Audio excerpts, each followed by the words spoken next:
Bonjour. Je voudrais parler aujourd'hui de la mort de ce matador dans l'arène, Fandido, Ivan Fandido, sur lequel on a beaucoup, beaucoup écrit, notamment sur ce qu'on appelle les réseaux sociaux, pour dire deux choses. La première, elle est simple, c'est que tous ceux parmi les aficionados qui se désolent de cette mort, qui la déplorent bruyamment, sont quand même un peu hypocrites parce que la mort est présente dans l'arène, elle est là. C'est relativement peu fréquent, mais ça existe. Et sans cela, le spectacle perdrait énormément de son hubris, de sa valeur. Donc après, se plaindre et faire comme si on était étonné par un événement qui est un événement, hélas, normal, me semble un peu soit illogique, soit franchement hypocrite. Premier point. Donc, deuxièmement, les gens qui se réjouissent ouvertement de cette mort, c'est un peu me gêne aussi parce que, en définitive, le matador n'a parfois pas vraiment, je dirais pas choisi, c'est pas tout à fait le mot, mais est aussi une victime. Je vais donner l'exemple, et c'est ça l'objet, de Manolette. Manolette est mort en 1947 dans l'arène. D'une certaine manière, il voulait mourir, j'ai l'impression. Il était cocaïnomane, un peu alcoolique, enfin on le suppose. Il était au bout du rouleau à 30 ans pourtant, avec une aura extraordinaire. Il était célèbre entre tous, les foules se pressaient vers lui, mais en même temps c'était une responsabilité terrible parce qu'il était au bout du rouleau physiquement. Il était probablement tuberculeux comme son père. Il venait d'un milieu très pauvre, de matador, mais de matador qui n'avait pas bien réussi. Et sa mère élevait seule 5 filles, plus lui, sur lesquelles reposait tout le poids en fait de la famille, de la sauvegarde, parce que c'était la misère, c'était pas simplement la pauvreté. Et du coup, il a finalement réussi très vite, tout en étant extrêmement timide, en étant de santé fragile, en étant très maigre. On le voit sur les images, c'est impressionnant. En étant donc probablement, je dirais, alcoolique entre guillemets, en fait. Il faut presque beaucoup, je dis pas tous, non, mais en fait j'en sais rien, beaucoup de matadors ont recours à des toxiques, à des choses, à des produits.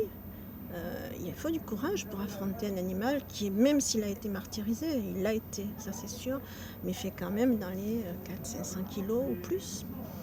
Est très fort, donc malgré tout, même s'il est, comme on dit, d'une manière absolument abominable, je trouve, il est à la moitié de sa charge. La moitié de sa charge, ça veut dire qu'on l'a tellement épuisé, saigné, on lui a mis souvent un sac de plomb, de je sais pas quoi, de 50 kilos toute la nuit sur la tête pour lui abîmer les cervicales, de sorte que quand il rentre dans l'arène, il sait plus, il n'arrive plus à lever sa tête. C'est bon, mais n'empêche que même à la moitié de sa charge, c'est beaucoup, 500 kilos, 600 kilos. Donc il faut du courage. Alors Manolette était, probablement, oui, alcoolique, c'est certain. Et il était pris dans une sorte de tenaille, il gagnait beaucoup d'argent, ça c'est certain aussi. Il réclamait des cachets, on le lui reproche, qui était important. Enfin, il avait sorti sa famille de la misère. Et ça, je ne le sais pas, mais est-ce qu'il aurait aimé arrêter? Je me dis peut-être, mais c'est aussi un cercle vicieux, c'est aussi une sorte de... C'était une passion peut-être également, c'était la manière dont il avait sorti toute sa famille de la pauvreté, de l'humiliation, donc bon. Sa mère était une franquiste, une fasciste en fait, une fervente catholique traditionnelle, et elle adorait son fils, mais elle s'opposait d'une façon complète, radicale, à son mariage avec Lou Pessino, qui est une actrice. C'était pas une starlette, contrairement à ce qu'on lit quelquefois. Elle était assez connue, très belle, très marrante et républicaine, et divorcée. La mère l'appelait en toute simplicité la puta de Madrid. Bon, d'accord. Et Manolette était déchirée entre cette mère qu'il adorait, qu'il avait élevée, qui avait souffert, qui avait beaucoup travaillé pour sa famille, ça c'est certain, qui avait connu la misère, et puis sa vie qui était quand même loupée. Très belle, très marrante. Bon. Et cette fois-là, il avait décidé qu'il épouserait Loupé. C'était sa décision. Il souffrait d'être harcelé par cette mère, en toute bonne foi peut-être, mais enfin, par ses fans qui trouvaient qu'il baissait, et c'est vrai qu'il baissait. Les fans peuvent être terrifiants d'ailleurs, parce qu'ils adorent quelqu'un, mais à partir du moment où il n'est plus à la hauteur, à ce moment-là, on ne lui pardonne plus rien. Et en fait, il le sifflait, c'est arrivé qu'il le sifflait parce que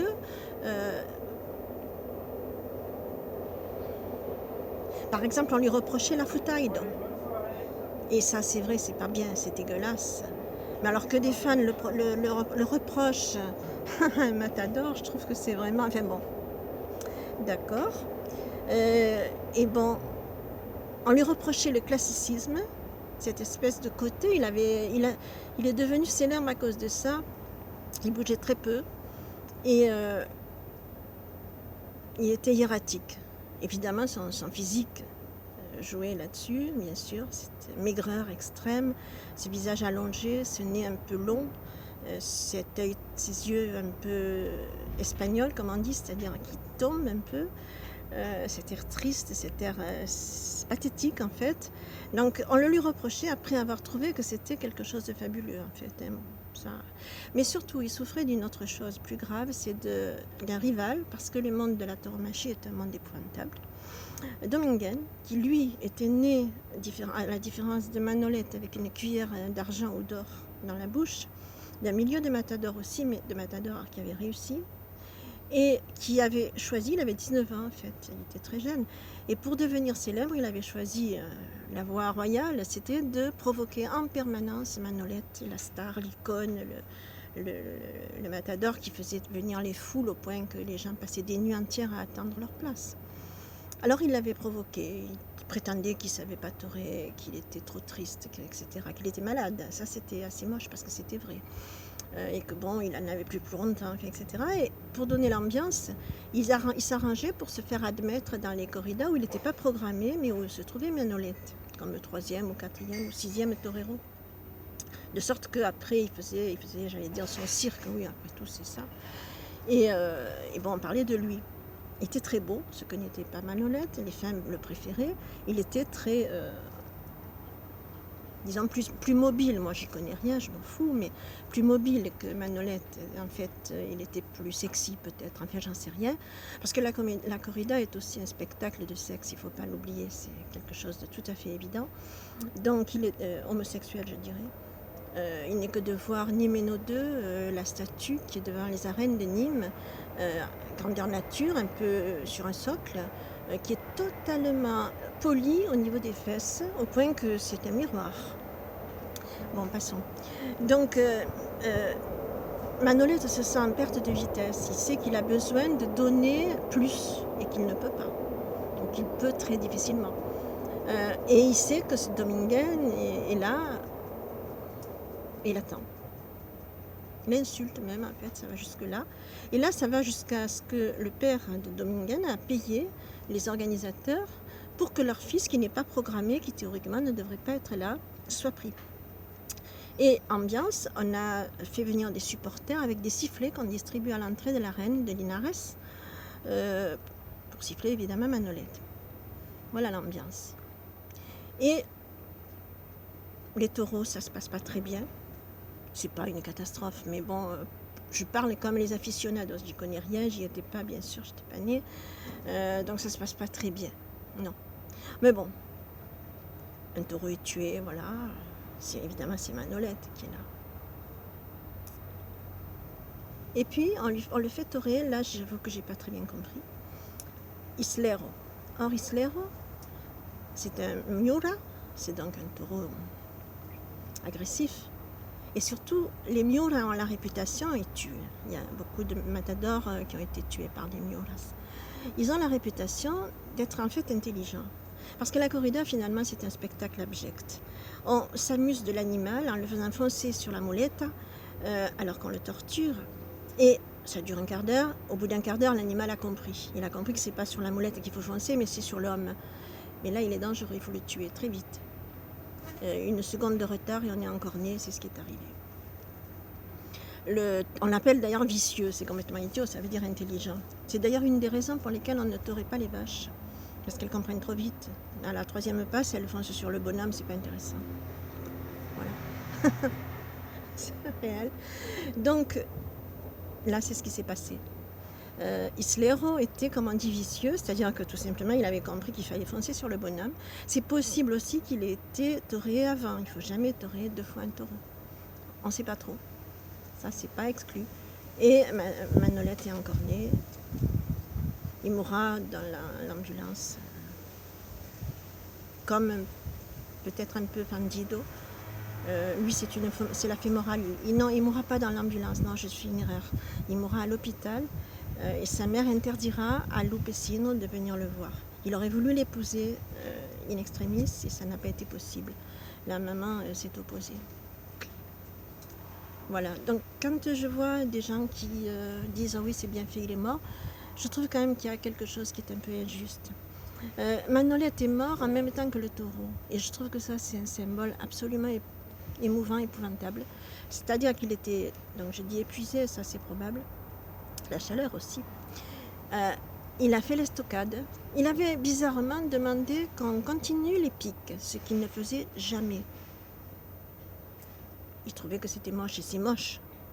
Ben là, exceptionnellement, il avait demandé qu'on continue.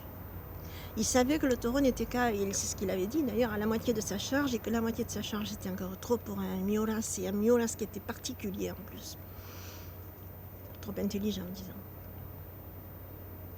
Et donc il l'a estoqué, il a entré l'épée parce qu'il était très bon pour ça. Génial, hein. Et au moment où il a entré l'épée, Islero s'est retourné, il sentait qu'il mourait. Il a encorné à la fémorale derrière. Et Manolette est mort 3 jours après. Ils sont morts ensemble en fait. Et je trouve que c'est pas normal de dire ouais, c'est bien fait. Pour moi, les coupables de la mort de Fandido, et de Manolette aussi, bien évidemment, et de plein d'autres. Parce que quand même, c'est fréquent. Hein. Faut pas croire. Regardez sur mon blog, j'ai la liste. C'est pas négligeable, surtout souvent les Miolas. Eh bien, je trouve que c'est peut-être pas normal de se réjouir de ça.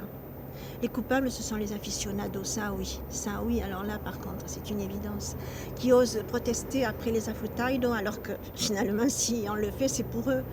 Ça veut dire qu'on coupe à vif les cornes du taureau, de sorte que, la veille de la corrida, de sorte que chaque fois qu'il donne un coup, c'est comme si on nous avait scié les dents, quoi. En fait, ça lui fait très mal, donc il tire un peu moins, quoi.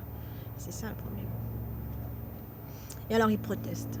Là, il y a un illogisme que j'ai du mal à comprendre. Et puis il faut savoir, je terminerai là-dessus, c'est que le taureau, une fois qu'il a souffert, comme on peut le voir, il est plus comestible. Mais j'ai habité à Nîmes, à Passy-les-Arènes. À l'époque, des femmes pauvres venaient avec des cabas pour acheter des morceaux. Des morceaux effectivement plus comestibles, mais pas chers. C'était d'ailleurs obscène parce que l'animal était quelquefois encore là à côté. Enfin, bon, d'accord. L'odeur aussi, enfin, moi, c'est une horreur.